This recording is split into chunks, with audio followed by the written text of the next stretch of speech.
Welcome in. It is the Red Hawks Coaches Show. We are at Wings Etc. in Cape Girardeau.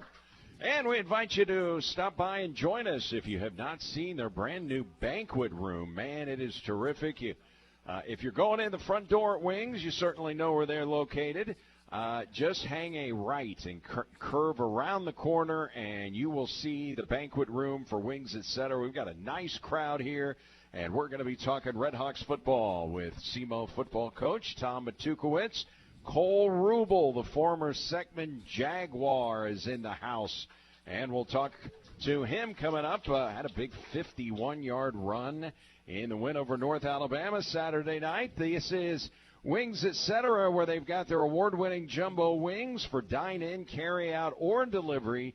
And, of course, they have an awesome menu that features their freshly made burger, their wrapped subs, quesadillas, entree salads. If you're in the mood for some appetizers, they have their massive ultimate nachos, their spicy deep-fried pickle spears, and pickle chips, along with their delicious pretzel bites. Their daily half-pound lunch specials start at just $9.99.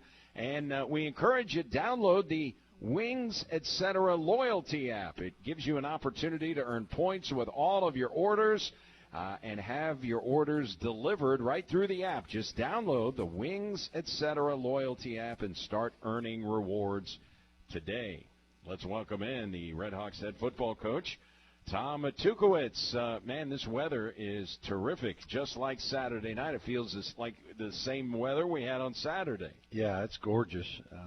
There's a lot of suffering usually goes on in September, August, but we've been very fortunate, even though it's going to tick up a little bit this week, getting the 90s towards the end of the week. So we need to enjoy it while we got it. All right, what were your thoughts on, first of all, the atmosphere at Houck Stadium for the home opener? That is the fourth year in a row that you have won your home opener at Houck. And the tailgate was, you can't even move around. I know you saw what kind of a crowd the tailgate had with the Red Hawk Walk. Your thoughts on the atmosphere and the crowd on Saturday night? Yeah, it was beyond expectation. Just very pleased, love that we've gotten this thing to a place where people are really looking forward to SEMO football opening up at Houck. I think, obviously this isn't factual, but I felt like it was our best student crowd. If you just look over there normally, it's one section, and we've had some pretty good student crowds last year, but I felt like this was our best student crowd, so that's nice.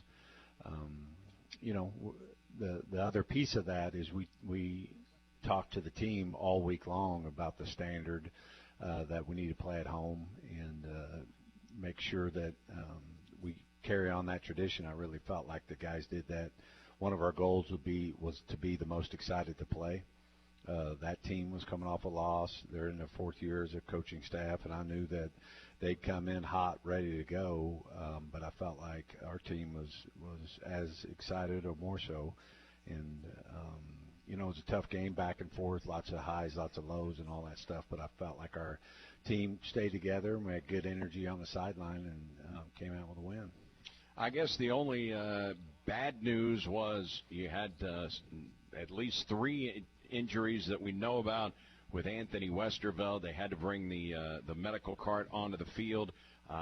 Jared Pedraza had to leave there in the fourth quarter, and McCoy Casey, who is one of your impact guys, and injuries that you did not suffer week one. You were pretty clean on week one. Unfortunately, guys who are starters suffered injuries on Saturday. Yeah, all 3 of those are real impactful players, not just on the field, but from a leadership standpoint.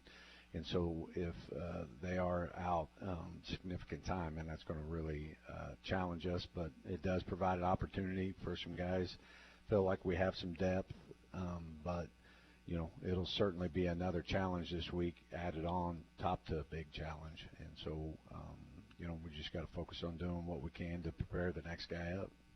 North Alabama is in that conference called the United Athletic Conference, third year where they combine the ASUN and the Western Athletic Conference, the WAC, although it's not the old WAC. The teams have shifted. So that's a football conference, and it's pretty salty up near the top. They play in a pretty good league. Yeah, they do. It's good football. I really felt like North Alabama. It's a good job. You know, the state has a lot of great football players in it. They have a lot of tradition. They've won multiple national championships in football. And they won 3 in a row in the 90s. They're the only Division II team to ever win 3 straight national championships, and they've got a brand-new stadium that they're moving into next year. Yeah, and they've done a good job recruiting, and even from a year ago, really felt like they've improved their recruiting. And so we knew it was going to be a challenge, and they made it one. So it's interesting, the quarterback situation for them. It was Ari Patu that started the game, a guy, really smart guy, graduated from 3 years from Stanford, and you really forced them to make a quarterback change there. You really did a nice job with him. He did get a 1-yard touchdown run, and that was it for him. They brought in this Destin Wade, who is a really good athlete, big guy. He was Mr. Tennessee football in 6A, played at Kentucky, played last year for Deion Sanders at the University of Colorado. Yeah. And then this year he is playing against you at North Alabama. I mean, he was a talented dude, and he accounted really for anything that they did in the second half of the game. Yeah, no question. He looked like he was the best player on the field a lot of times, you know, and so we have to continue to get better with mobile quarterbacks. You know, the last guy, number 1, was mobile, but they didn't really want to do that. So once they took him out, it was full-fledged, you know, quarterback run, and so didn't handle it as well as we could have, and so that's an opportunity to get better, and I know the defensive staff's working hard on it now because kind of similar situation with North Dakota State. They have a big mobile guy, and they're going to see that film and obviously feel like they could do some stuff with it. He's 6'3", 220, North Dakota State's quarterback, almost identical to the guy you saw on Saturday. Yeah, exactly. So we got to do a better job getting position, but when we're there, we also got to be able to make plays. You know, sometimes those bigger quarterbacks are hard to tackle. So they win the first quarter. You win the game, 30-21. They win the first quarter. They're up 7-0. Your defense made a statement early. They moved the ball down the field, but they missed the field goal. So a little early on in the football game, your defense feeling good about itself. It gave some yardage, but no points. Yeah, it was kind of the bend but don't break. Way too many yards, but made them kick a field goal. They missed one. And then I think they were 1 of 4 on 4th downs, you know, which are huge. That's like a turnover, you know. To be able to stop somebody on 4th down is a big deal, and we did it 3 times. Was it 1 of 4? I can't remember. Something like that. 1 for 4. And so you don't think about it, but that is a huge accomplishment, especially with a running team like we saw. To be able to stop them 3 times was huge. So you shut them out over the next 2 quarters. In the meantime, you scored 23 straight points in the second and third quarters. You actually scored 30 consecutive points before they got a couple of fourth quarter touchdowns. Halftime, you're up 13-7. What are your thoughts in the locker room with the lead? You've rallied to take the lead because last year you beat them 37-15, but at halftime you were down by 2. Down in Alabama last year. Yeah, no, I felt good. Really liked our 2-minute drive there. So we forced them to punt. They punted. We had a really nice return and tacked on a personal foul face mask on it. So the offense had the ball maybe on the 50-ish with like a minute 20-some and drove it down. Just operated really well. It got to the end. There was 8 seconds left. And when you feel like you have enough time, but also – you got lots of new pieces there, and so it's a little hairy. Hey, do I kick it now? Do we try to go for a score? So they executed it very well. Tried to, you know, it was going to be a touchdown or incomplete, and so at least it was incomplete. We were able to kick that field goal, and so I think that just gave us some really good momentum for going into half. Well, the guy that kicked the field goal, Justin Keller, he was just named the OVC Big South Special Teams Co-Player of the week. It's 3 for 3 in field goals in the football game. That's a pretty nice home debut, including a 48-yard field goal. I know you liked him going into the season, and, man, he has looked really good here the first couple of weeks. Yeah, it really has. Justin, just really appreciate who he is. He's a guy that's been around quite a bit, and so for him to stay with it, he was a soccer kid in high school, to stay with this, to realize a dream to kick in Division I football is impressive. Been raised well, just high character guy, works really, really hard. Had a rough week, to be honest with you. This week, missed a couple, and we were off. We added a field goal period to try to get it right. It didn't look great. So even on Friday, I was pretty concerned about it, but we had a good day Friday, and then they went to work.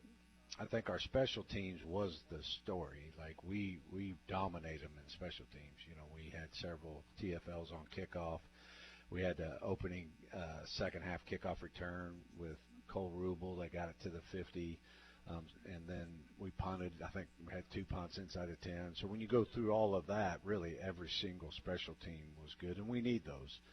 We need to get our special teams going, and so proud of the specialists, but also those other guys fighting for them.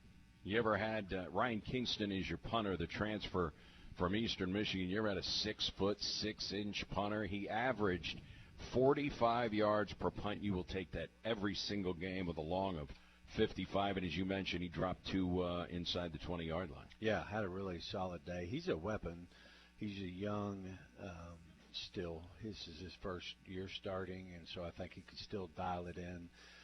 But he could do a lot of things. He's got great pop. He's got the length. But he's just a really mature competitor. He sold out to all the little things it takes to be a great punter. I'll tell you that the other unsung hero in all of our specialists is Judd Cunningham. Long snapper. So Judd was a linebacker, multiple different positions. He came to me and said, hey, I want to compete for the long snapping job. So we let him do it. He was a walk-on when he first got here, and then after spring he earned the starting job, earned a full scholarship. But more than anything is he's the leader of the specialists, because all those specialists are new, every one of them. So he's been able to kind of get everybody together, provide good, just constant leadership, and somebody that is just a great teammate. And you could tell all those guys are bought into being a great Red Hawk. Boy, when you talk about guys who are leaders, over the course of your coaching career, how often are you bringing up the long snapper? I hope not much. If you're talking a lot about the long snapper, you probably had a pretty bad season. But in this case, you're talking about it. Well, yeah, medias normally don't talk about him, but I'll never forget Judd Cunningham. Like, I'll be a fan. But first of all, I didn't like him. When I first met him, this may surprise you, but I'm kind of a judgmental guy. That's shocking. Yeah. So he had a tattoo on his thigh. I was like, hey, what? Well, I at that point in my life, I just really didn't felt like I knew a lot of people with men that had tattoos on their thighs. Like, hey, you want other people looking at your legs? What about like just the arm tattoos? You know what I mean? But it's a new world, and now that I've gotten to know him a little bit, he's everything I want in a son or a football player. He's just a great human being, selfless, going to be super successful in life. All the things. So you've got a 6-foot 6-inch punter, and you've got a 6-foot 8-inch quarterback. I did all the research now. The tallest quarterback ever in college at Division I was 6'9". Oh, okay. And the second tallest is Jax Leatherwood. There have been 2 other guys that were 6'8". We mentioned Dan McGuire, and there's a guy that played in the SWAC who was 6'8". That's it. That's the list of college guys at the Division I level who've ever been as big as him. So 6'8", 253. It's 2 games without a turnover. He ends up throwing for over 250 yards, or 225 in the game. It's 2 passing touchdowns. It's a rushing touchdown. And today, OVC Big South Offensive Player of the Week. Everybody wants to talk about quarterbacks. give you an opportunity to talk about your quarterback.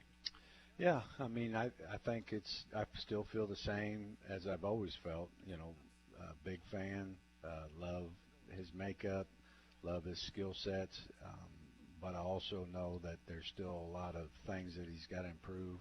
You know, we have 4 sacks, and they're not just on the O-line. They're part of the quarterback's play, too. If right now we're on pace to set a record getting sacked, you know, and so I think when people see Jax, they're going to go, oh, okay, well, we're going to blitz him, right? And we need to have an answer for that, just because they don't think he's mobile, even though he is. It looks so different when you're that big. It doesn't look like you're that quick, but he's not bad. So we got to continue to learn how to win with him.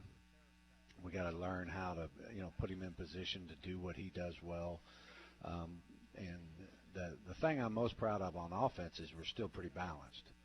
You know, when you look at our run pass, you look at how to defend us, you can't just say, hey, we're going to defend the pass, or hey, we're going to just, you know, suck that bay up on a run. And so if we can continue to do that, which this week will be tough, but if we can, we'll be hard to defend. You ran the ball more than you threw it in week 2, 39 rushes, 32 passes. That's very similar to what you did at Arkansas State week 1. Very balanced. Yeah, no, that's the plan. Really, the only troubling thing about Saturday is we're in a 4-minute drill to end the game. You know, offensive line, tight ends doing a great job blocking, and we end up fumbling a 4-minute drive, which is just, I mean, blood was squirting out of my eyes when I was watching it on Sunday. It was just hard to watch. But I think it was just a good reminder that, you know, it's going to take this team a couple games. It really is. I mean, when you look at everybody that's playing, they're either new or they're young. Even like Peyton Brown, you think, well, he only played like 4 games last year. And so all of these things are guys still have to learn, and you learn by playing. You know, you learn how to do a 4-minute drive by doing 4-minute drives, making the mistakes, getting coached, taking it off the film so it doesn't happen again. In terms of your running backs, Peyton Brown missed 5 weeks last year, 5 calendar weeks. Brandon Epton missed 9 calendar weeks. That translated into 7 games. So those guys are back and healthy. And I know Epton has a ton of experience that Peyton Brown does not have. But that's the thing. I mean, there were 5 weeks where Peyton Brown couldn't go, and you know he tried to go coming back after the leg injury, but clearly he was a little compromised there. So that's one thing I guess people need to understand. Peyton Brown's still a young guy. Still a young guy, still can build a lot of skill. But, you know, probably the worst thing about the game is generally you improve from week 1 to week 2 the most. And if that's the case for us, I'm concerned. Because I don't think we improved as much as we could have, right? And so that's a feeling you have. You watch the film and you think that's the case. Whether it is or not is a judgment call, but that's the challenge to the players. Like at the end of the day, you know, some of those mistakes were on us. You know, why did they keep happening? You know, and then what can we do about it? Because eventually if we don't take it off the film, you know, this isn't a championship team. Like that's just the truth. But it's because of the things that we are doing. So are we not coaching them well enough? Are they not being coachable? Like what is missing here? Because I wish I could have seen a little more improvement from week 1 to week 2. Some of the things we were talking about week 1 we're still talking about week 3, which is a concern we got. So I wanted to ask you about the play that you ran for the touchdown pass to Andrew Sivvy. You've got a new offensive coordinator in John Holt. How about that offensive play? I thought the play was terrific, and I know they didn't see it on film. Yeah. I mean, people look at Sivvy and they see him and they think, man, he can't do anything. But really, you know, he's such a weapon that we design plays to get him the ball in the red zone. And that's a joke if people don't really know. But super happy for him, scored a touchdown, and I think that's what a good offense can do is you know, those play action passes, get guys out of the backfield, the hard to cover, you know, those type of things, and it was just great to see him score a touchdown. Also, you're bringing your running backs out of the backfield in the football game. I mean, and, sometimes those are tough to defend. I mean, there have been teams against you where they're running their guys out of the backfield, and, sometimes coverage can get a little discombobulated on that side of the ball. That can be a weapon. But it appears that Epton and Peyton Brown and Cole Rubel are guys that you trust in the passing game. Yeah, for sure. All three have really good ball skills.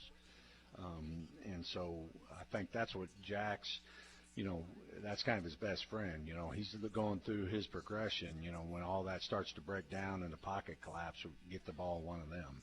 Because at the end of the day, they still got to tackle him, because it's after the catch is where those running backs are dangerous. So it's another long run. We'll be talking to Cole Rubel here coming up in a few minutes. It was a 51-yard run for Rubel. Of course, he had the 65-yard touchdown run against Gardner-Webb last year, and I think it was in his career when he was at Seckman High School, I believe it was 14 times he had runs from scrimmage where, I want to make sure I get this right.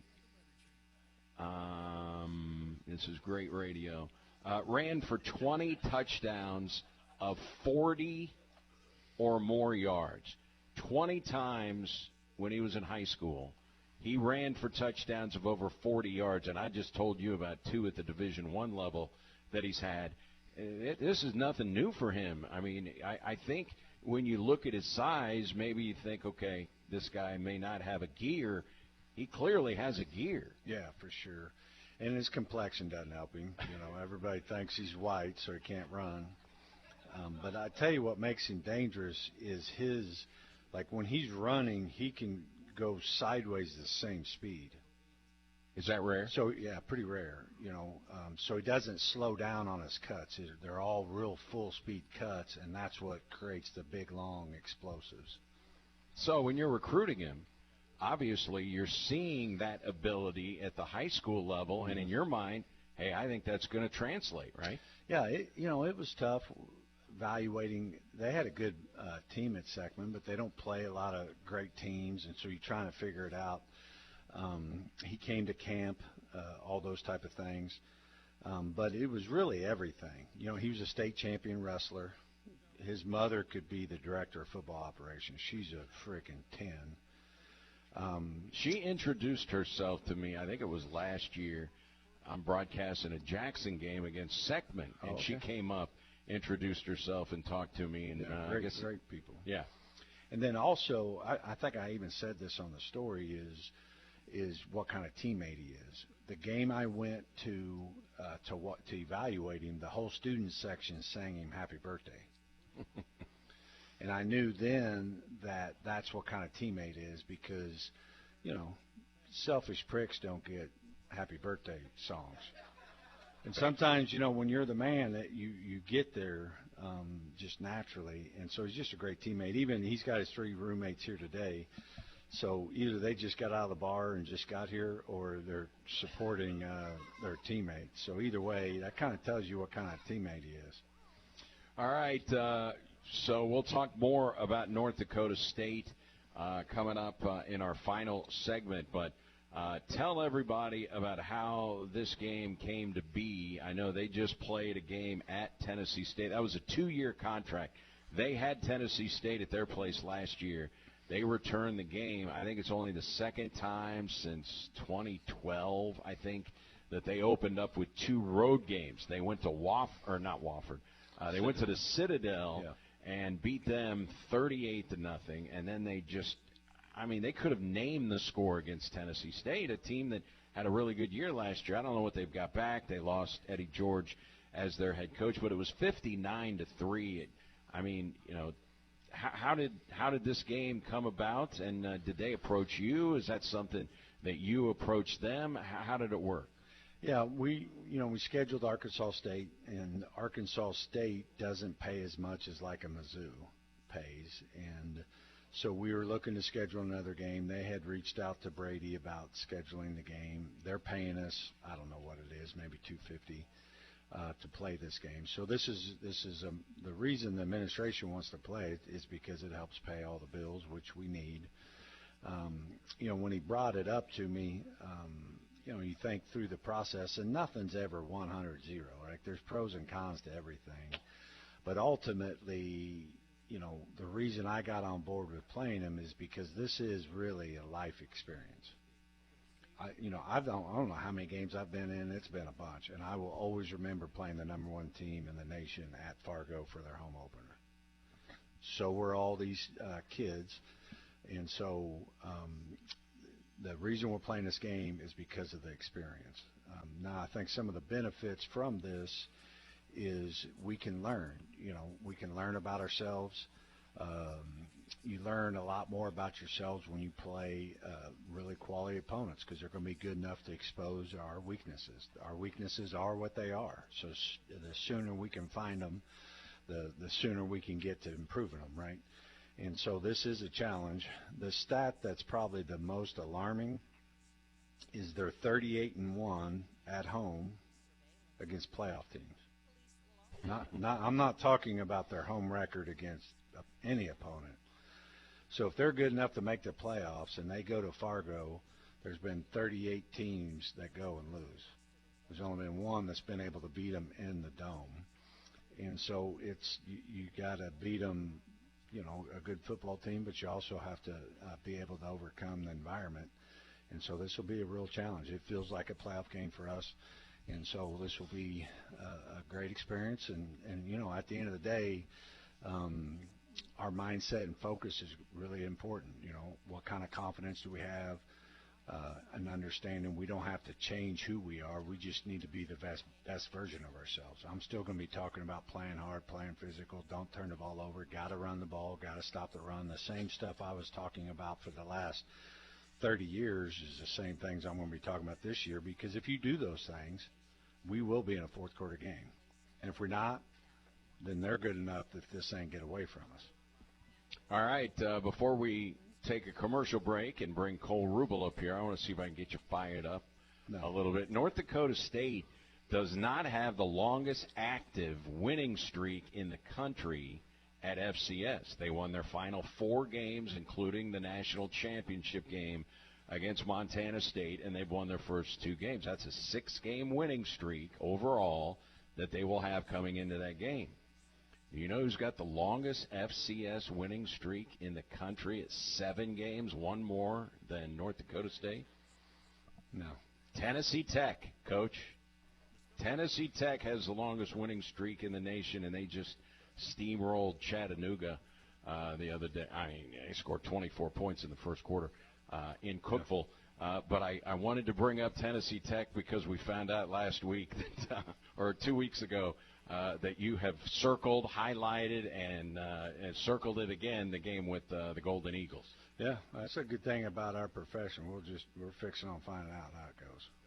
All right, I had to get a Tennessee Tech drop in there after what you said last time. Right. All right, Cole Rubel is going to join us when we come back. It's the Coaches Show. We are at the home of the Coaches Show. It is Wings, Etc. We're in the Cape location. We'll be in Jackson next week. We'd like to extend you an invitation to join us there. Cole Rubel, the former Seckman Jaguar, going to join us when we come back. It is the Red Hawks Coaches Show on South Dune during football season. We've got the Red Hawks Coaches Show from Wings, Etc. We're in the Cape Girardeau location this week. We will be in Jackson next week. And we invite you to join us here at Wings, Etc. And if you can't make it, you can either carry out your order, you can call it in and carry out, or you can get it delivered. And you can use the Wings, Etc.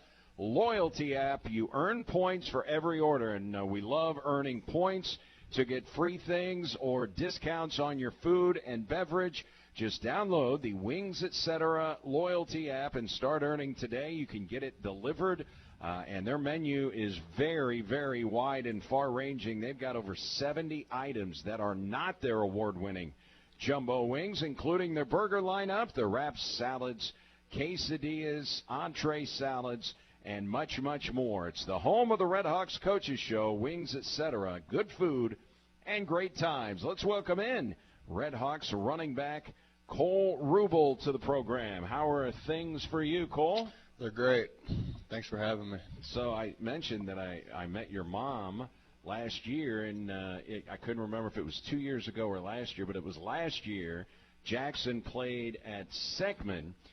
I was doing a little research on Seckman and who your rivals are. Now, is Windsor still around? No, we don't play them very Okay, much. all right. So it's up in that area, though. You're from Imperial, but Fox High School is there. And anybody that has driven up in the Arnold area has driven by Fox High School, their football stadium. Literally, you can see it from the interstate. And apparently, Seckman and Fox had their grudge match on Friday. How'd that go? I think it ended in the overtime. Who scored the game-winning touchdown? That would be my brother, Chance Rubel. You're not proud of that, are you? Yeah, I am. I guess they can't get enough of us. So, did he give you the story, or did your mom give you the story? Give us a recap of Seckman's big win over Fox. Well, I think they were down the whole game until the second half, and then my brother said they scored 2 quick touchdowns and then ended in overtime. I didn't get much of a story, but that was it. So yeah, he said that all he had to tell me was that he won. He scored the winning touchdown. That's all he had to tell me. Now, is he a running back like you? Yes, sir. Okay, so you are the all-time leading rusher in the history of Seckman High School. Is he challenging your records, or are you safe? I think I'm safe. Okay. Yeah. I'd like to think so, at least. All right. Tell me what you remember about your playoff win over St. Louis U-High, where you scored 7 touchdowns. You personally, not the team, you scored 7 touchdowns. I mean, it was a gritty game. I think I got the ball 52 times, so there's a lot of me running. Is that as sore as you've ever been on a Saturday after that football game, or no? I think so, yeah. I don't think I've ever touched the ball more than 35 times a game. So 52 carries was pretty insane. 35 is still pretty insane. Maybe not as much at the high school level if you have a terrific running back, but it's 323 yards against the Junior Bills. Name your highlights of your days at Seckman. Is that's got to be near the top of the list? That was a playoff game. I think that is number one because I believe we were playing a 5-star Ryan Wingo, and he's at Texas now. Yeah. So beating him was saw pretty him cool. in the Ohio State game. I saw him drop a pass in that game, by the way. Oh. Boo. So that one. Give me some other highlights. My sophomore year, we played Park Hill Central, and I think I ran for 410 yards and 6 touchdowns, somewhere around there. I think that was honestly the best game I ever played at Seckman. So 400 yards. So I mentioned the fact that you had 20 touchdowns of 40 or more yards. Some guys have an extra ability and a gear plus vision, and according to Coach Tuke, the ability to change directions and cut at full speed. Have you always been able to do that? I think so. Honestly, I think I just go out there and don't think much. I just do. And I think that's always been a big part of my game is just run fast and score touchdowns.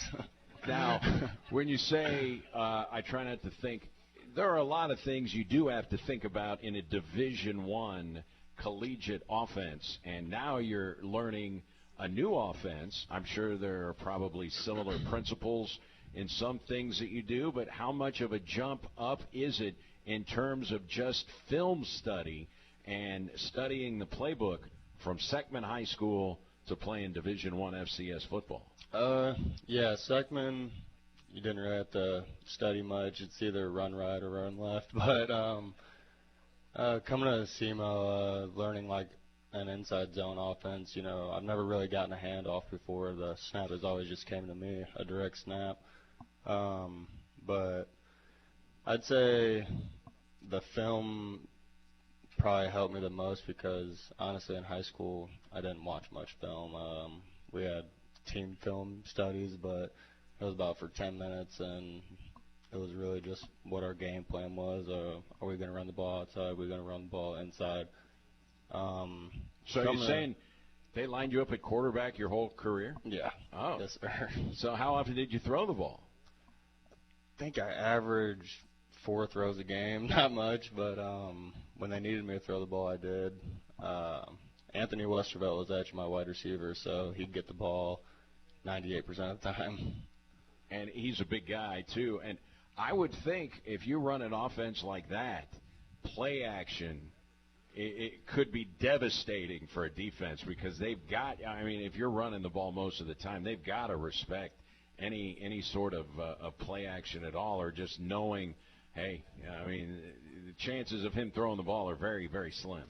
Oh, yeah. I mean, it helped having 8 lead blockers outside, though, so it was hard to stop. All right. How about the nutrition and the weight room and the commitment to those two things when you move from high school to college football? Yeah, I'd say, honestly, the weight room was the biggest transition for me. I wasn't, big when I got here. I think I weighed 180 pounds. I wrestled at 190. But I'd say getting to 200 pounds is probably the biggest struggle for me because I've never been good at gaining weight. I've always cut weight for wrestling, so I think that was the biggest change for me was just staying in the weight room, eating the right food, and, just getting my weight up and everything. Boy, it's a complete opposite if you're a wrestler. Absolutely. If you're cutting weight versus, all of a sudden they want me to put on weight. Yeah, it was a big change, but I got used to it. How difficult is cutting weight? Because we don't just see it in wrestling. You're talking about UFC fighters have to make weight, boxers, big boxing match on Saturday night between Canelo Alvarez and Terrence Crawford. I mean, these guys, cutting weight, and sometimes you got to cut a lot of weight because some of these guys walk around at a completely different weight every day until they go into training. Well, for me, I wasn't too good at cutting weight. I'd always wait till the last 2 days to cut all my weight because I loved eating food. So, but for me, it was, so you're in heaven now. Yeah, you absolutely. Eat whatever you want. Yeah, I eat all day. It doesn't even matter anymore. But no, it's rough just because energy levels are low. You're sitting in a sauna for a certain amount of time, or just you're in a bunch of clothes for wrestling practice or whatever you have to do, and it's a struggle for sure. I feel bad for my little brother. He's a wrestler too? Yeah, he loves wrestling. All right, who wins in a wrestling match between you two? You probably only wrestled about 98,000 times. I'm taking me every time. All right. There's no question there. All right. Vision Quest. Have you seen that movie? I have, yes. What do you think of Vision Quest? It's probably, honestly, one of my favorite wrestling movies, actually. I think that was the first wrestling movie I've ever watched was with my dad. So, actually, my old wrestling coach in Little League, he based his practices off Vision Quest. So they're pretty rough. And for those kids, you can Google it, but it's a movie from the 80s with Matthew Modine, and it is a fabulous movie. You ever heard the Madonna song Crazy for You? That is from the movie Vision Quest.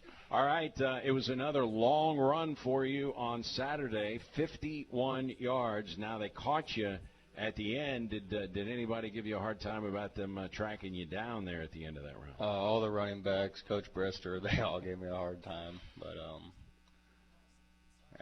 I just told them, well, I was running as fast as I could. That guy was fast. He had a good angle on me. But how quickly do you know when you take a handoff? Like you had the 65-yard run where they didn't catch you last year against Gardner-Webb where you scored a touchdown. How quickly do you know, man, this is going to be a big run?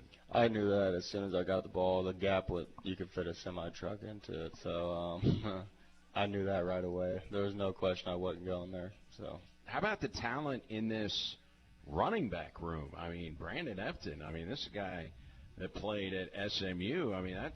That's a program that was in the college football playoff last year, and now He is in his final season as a college running back, and Peyton Brown, I'm sure you knew all about him. He's up in your neck of the woods, playing at Hillsborough High School. He's in his second season. You're a veteran in that running back room. How about the talent you guys have in that room? Oh, it's awesome. I think it makes us all a lot better just because we're all competing. And like you said, Brandon Nepton, he's very explosive, very fast. He's taught me a lot coming here, being a running back. So, and then Peyton Brown, he's big, he's physical, hard to stop. I'd hate to tackle him if I was a linebacker, but yeah, I think we all just make each other better and just go day by day with it. Really, it's tough sometimes though, because you really want to be out there and play, but you can't do anything but respect the guy playing. So I got to ask you this, now that I know that you used to take direct snaps, how much of a transition was it to be involved in the passing game? You're not passing the ball to yourself at Seckman High School. All of a sudden, you've got to develop skills as a pass catcher. How about that? I think I developed it pretty quickly. We had some plays at Seckman where it was a double pass to me, so I had some experience there, but I don't think it was too bad. Definitely not running before I catch the ball. That was probably the biggest part that I had a problem with, just because I wanted to get the ball quick and go. But I learned you just got to stay patient when the ball's coming to you and do what you do when you get it. All right, now I see you've got a tattoo on your right forearm. Do you have any leg tattoo, any thigh tattoo? I do not. I actually heard Coach Duke hates those, so that's why I haven't got one. That's probably a good call. Who's got, if you're ranking maybe top one or two, best tattoos on the roster? Mm-hmm. And you can include yourself. That's a pretty good looking rose you got there. I don't think it's me. Man, that's hard. I mean, I got to think that ink is a topic of conversation at some point. Guys got their shirts off in the locker room. Yeah, Angel Munoz, he's got some pretty cool tattoos. I'll give him that. I think he's tattooed himself a couple times. So. Well, you guys have a nice topic of conversation. You're both high school quarterbacks, right? I mean, he was a quarterback in high school. Was he? Yeah. I thought he was a running back. There you go. See, right, now you get an opportunity. Even better. Get an opportunity to talk to Angel.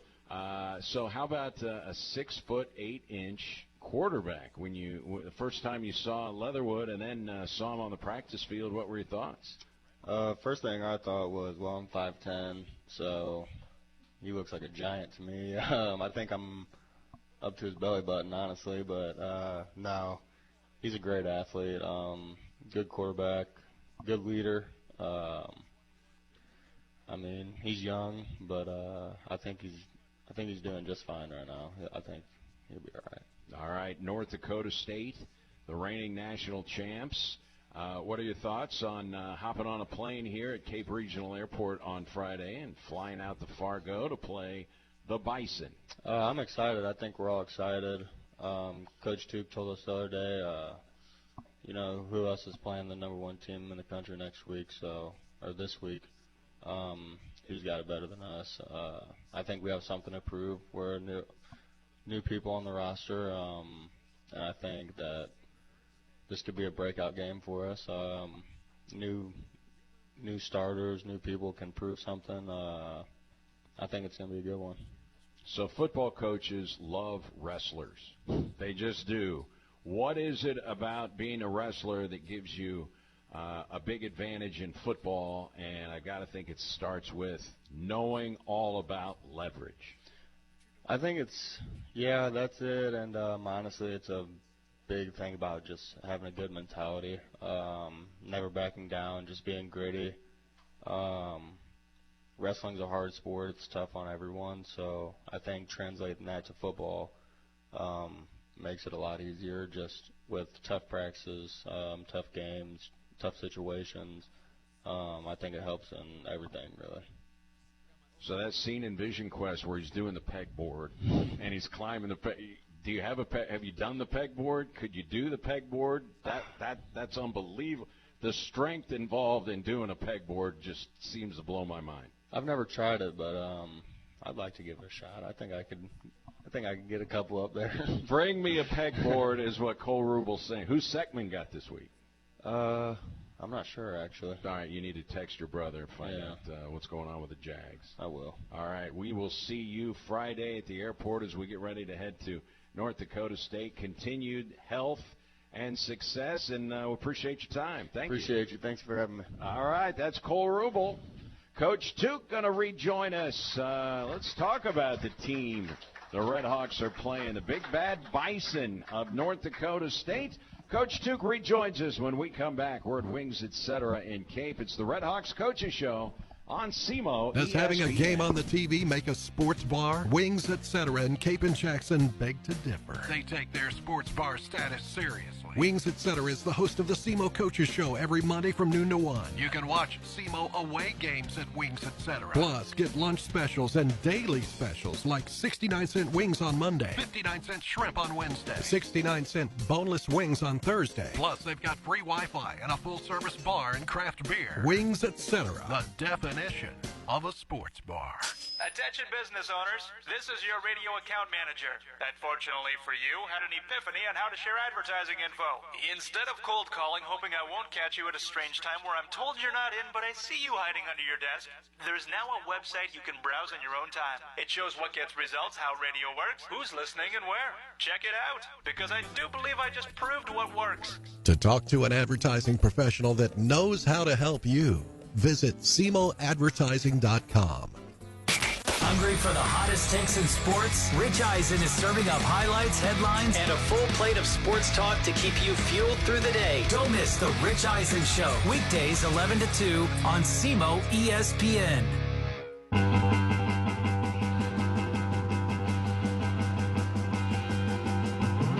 Welcome back. Red Hawks Coaches Show from Wings, Etc.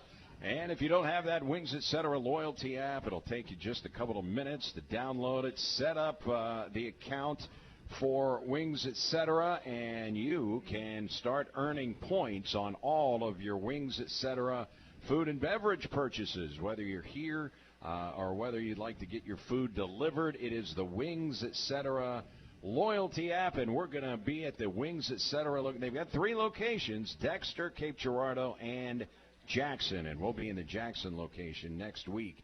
After the Red Hawks travel to North Dakota State, we're rejoined by head coach Tom Matukowicz and Cole Rubel, letting everybody know he is not into the thigh tattoos. I think you sent a message there with that commentary on thigh tattoos. Well, you're welcome, and you can thank me later by raising a son that doesn't get a thigh tattoo. Boy, you're not kidding. All right, this is a North Dakota State team, Coach. I believe last year they were 3rd in the nation in points, in scoring offense. The team they played in the national championship game was Montana State, and they outlasted Montana State. Since 2011, they have now won 10 national championships, and they've done it with different head coaches. Their head coach is second-year man Tim Polasek. Are you familiar with Polasek? Polasek. Or Polasek. Okay, yeah. There we go. I'm glad. Now I know. Yeah, he actually called me and recommended Ryan Napoli. So Ryan Napoli was my strength coach, Coach Knapp, for several years from the Bison, and he was one of the guys that kind of got him through the door. Then we interviewed him, but other than that, I haven't had a lot of experience with him. And Coach Knapp is still there. We'll see Coach Knapp. Yep, we'll see Coach Knapp, and he'll probably be doing some curls right before the game, get his arms looking good. Then put some mousse in his hair, so make sure everybody's looking at him. I knew you'd come strong at Coach Knapp. Here's the thing that I think is interesting. Now, you and I were talking before the show about the way that they've expanded scholarship numbers in FCS football. It's amazing to me, North Dakota State, all the guys that stay with their program. Going into our game on Saturday, they have 14 players that have played at least 30 college football games. 30 college football games. They have 19 players on the roster who have at least played in 25 college football games. They've got a wide receiver that has played in 64 games. And, I mean, they're able to keep a lot of these guys around. Like their starting quarterback, Cole Payton, has played in 40 games, all at North Dakota State, but his only 2 starts have been the last 2 games, but he has hung around and stayed with this program. So he's got lots of experience, only 2 starts. They're able to keep guys. Yeah, I think 2 things with that. I think they keep guys because they're recruiting the right type of people. They recruit guys that are bison, that love the program, that are a good fit culturally. So when they become good players, they have the resources now to try and keep them. The way the NCAA rules are now is if you have the resources, you can really separate yourself. So I have 59 full scholarships. That's what I have. That's 4 less than you were allowed under the old system. You're allowed to have. But now you can have 105. And so I know North Dakota State signed 30 freshmen. Like if you don't sign 30 freshmen unless you have like 110, 105 full rides. And so I think they're going to be deeper than a lot of teams because they're able to recruit like that. And so that's the reason we want to play them. We want to know what their model is, how it works for them. That doesn't mean it'll be work for us, but I'd like to see if there's some things we can learn from them. Well, just the fact that they can afford to pay another FCS school $265,000 is what the paycheck is going to, and they're paying for the buses when you get there, but $265,000 to play another FCS to come to the Fargo Dome would tell me they're probably close to funding those 105 scholarships. Yeah. I mean, I think they are the school up there, and so they have a lot of those resources. They've been winning, great crowds, and so they have that, and so hopefully we can run their. I'm sure they're going to put a banner up for the national championship and all that stuff. So I know they're Under Armour's going to be there. They're going to be in a whiteout. They're introducing a new uniform and all these type of things. So hopefully we can play spoiler to all that. That would be fun. You look at what they're doing on offense, Coach, and the first thing they want to do, I know you probably like the philosophy, they want to run over you. This is a power football team. I mean, they scored 38 points a game last year. They can throw the ball. This guy that you'll see, Cole Payton, he hasn't thrown it a lot. In his career, I think, he hadn't completed a ton of passes, but a lot of the games that he played in were mop-up games where they had, big leads, and they benched the starting quarterback to try to get him out of there. But this is a guy that was a Gatorade Player of the Year in the state of Nebraska, won a state championship, has bided his time to be their starting quarterback, but and he can really run the ball. He's listed at 6'3", 233, so there's a quarterback that can run over you, but that's what they want to do first, right, Coach, is run over you.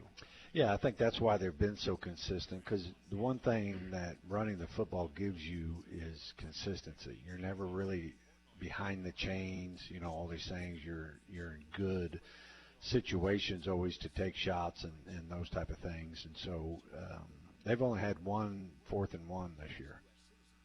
And that's how good they are on first and second down. I mean, they're really operating at a high level. They haven't been in the game yet. And so hopefully we can make it a fourth quarter game. But it's going to be, we got to be able to limit the run game. You're not going to stop it. I mean, they're too good to stop. But you got to limit it. If they get behind a chains, you got to get off the field. We can't turn it over. Hopefully we can turn them over.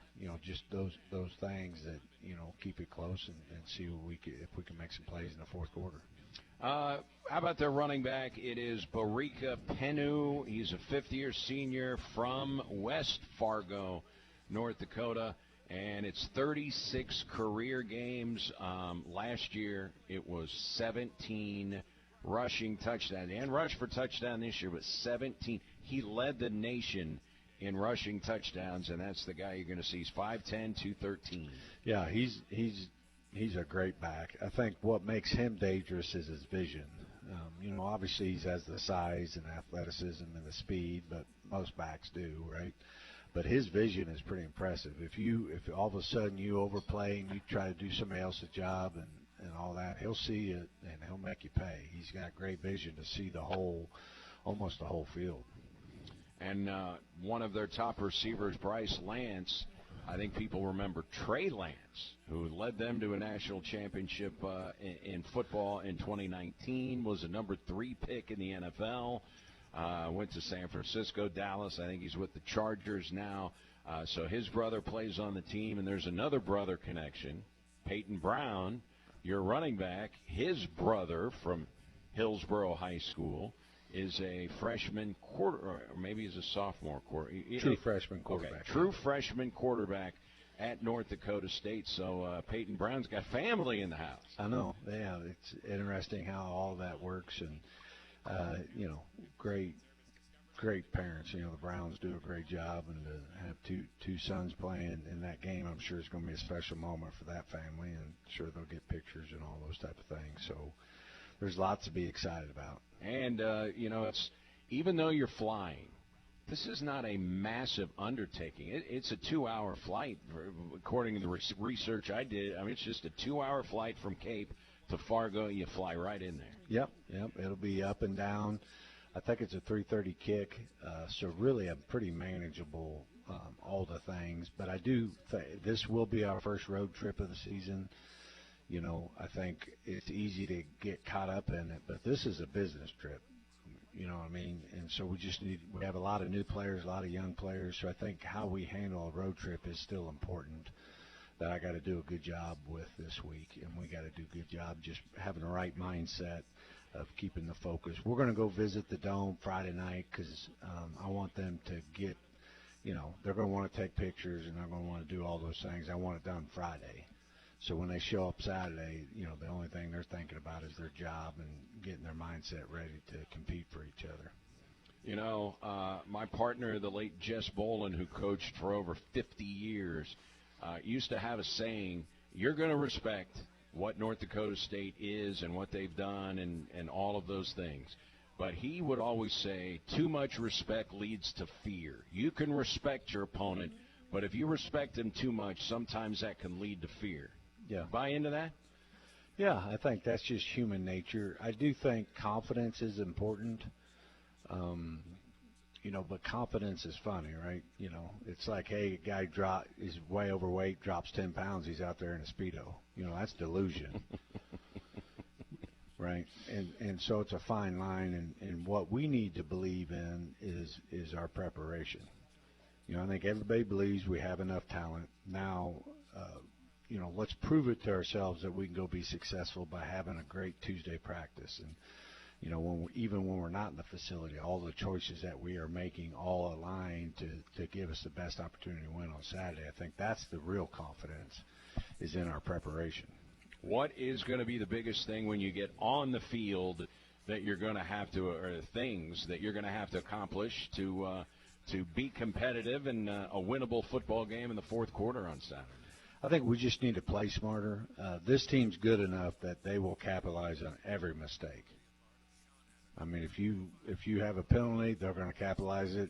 If you don't block somebody, he's going to capitalize. I mean, everything is just that tight, and so we need to play a really clean game to make this a fourth quarter game. All right, it's going to be a 2:30 kickoff on Saturday afternoon in Fargo. Plane wheels up on Friday. We will see you then, Coach. Thanks so much for your time. Sounds good. All right, that's Coach Tuke.